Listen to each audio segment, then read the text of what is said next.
നമ്മുടെ ഈ ആപ്പ് എന്ന് പറയുന്നത് ശരിക്കും ഒരു ജനറലാണ്. അതിൻ്റെ അകത്ത് ഇപ്പം നമ്മൾ വനിതകൾ അല്ലെങ്കിൽ പുരുഷന്മാർ അങ്ങനെയെന്നുള്ളതിലുപരി ബിസിനസ്സിലേക്ക് കടന്നു വരുന്നവരും ബിസിനസ്സിൽ നിലനിൽക്കുന്നവരും, അപ്പോൾ അവരെ ഒരു 360 ഡിഗ്രി സപ്പോർട്ട് ചെയ്യുന്നു. പിന്നെ നമ്മൾ ഈ വനിതാ എംപവർമെൻറ്റ് എന്ന് പറയുമ്പം കേരളത്തിൻ്റെ ഒരു സ്ട്രക്ചർ നോക്കുകയാണെന്നുണ്ടെങ്കിൽ കേരളത്തിലെ ഏറ്റവും വലിയൊരു വനിതാ എംപവർമെൻറ്റ് യൂണിറ്റ് അല്ലെങ്കിൽ ഒരു കൂട്ടായ്മ എന്ന് പറയുന്നത് കുടുംബശ്രീ യൂണിറ്റാണ്.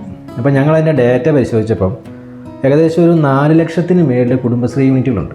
അതിൽ ഏകദേശം ഒരു 48 ലക്ഷത്തോളം വനിതകൾ ജോയിൻ്റാണ്.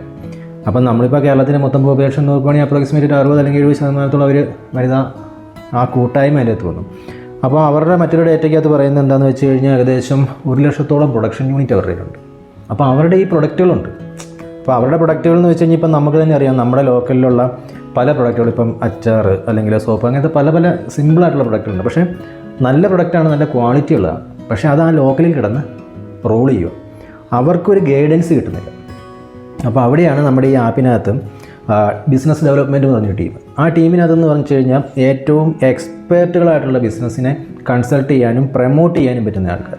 അപ്പോൾ അവരുടെ ആ ടീം എന്താ ചെയ്യുന്നതെന്ന് ചോദിച്ചാൽ ഇതുപോലെയുള്ള വനിതകളുടെ സംരംഭകർ അല്ലെങ്കിൽ പുതിയ സ്റ്റാർട്ടപ്പുകൾ ഇതൊക്കെ രജിസ്റ്റർ ചെയ്യുന്നതനുസരിച്ച് അവർക്ക് ഗൈഡൻസ് കൊടുക്കും. അപ്പോൾ ആ ഗൈഡൻസ് എന്ന് പറയുന്നത് അവരെ നെക്സ്റ്റ് സ്റ്റെപ്പിലേക്ക് എത്തിക്കാൻ പര്യാപ്തമായൊരു കാര്യമാണ്. അപ്പം നമ്മളിൻ്റെ അകത്ത് വുമൺ എംപവർമെൻറ്റ് എന്നതിലുപരി ബിസിനസ്സിലേക്ക് വന്നിരിക്കുന്ന ഏതൊരു സംവിധാനവും അല്ലെങ്കിൽ ആ ഒരു സ്റ്റാർട്ടപ്പ് അല്ലെങ്കിൽ ആ ഒരു മേഖല അതിനെ നെക്സ്റ്റ് സ്റ്റെപ്പിലേക്ക് ഞങ്ങളിതിൻ്റെ അകത്ത് കൊണ്ടുപോകും. കേരളത്തിലുള്ള വുമൻസ് എന്ന് പറയുന്നത് അത്യാവശ്യം എംപവേർഡ് ആയിട്ടുള്ള ആൾക്കാരാണ്. അവരെ ഒരു നെക്സ്റ്റ് ലെവലിലേക്ക് കൊണ്ടുവരിക, അവരെ കൃത്യമായിട്ടൊന്ന് ഗൈഡ് ചെയ്യുക എന്നുള്ളതാണ് നമ്മൾ ഈ സെല്ലിലൂടെ ഉദ്ദേശിക്കുന്നത്.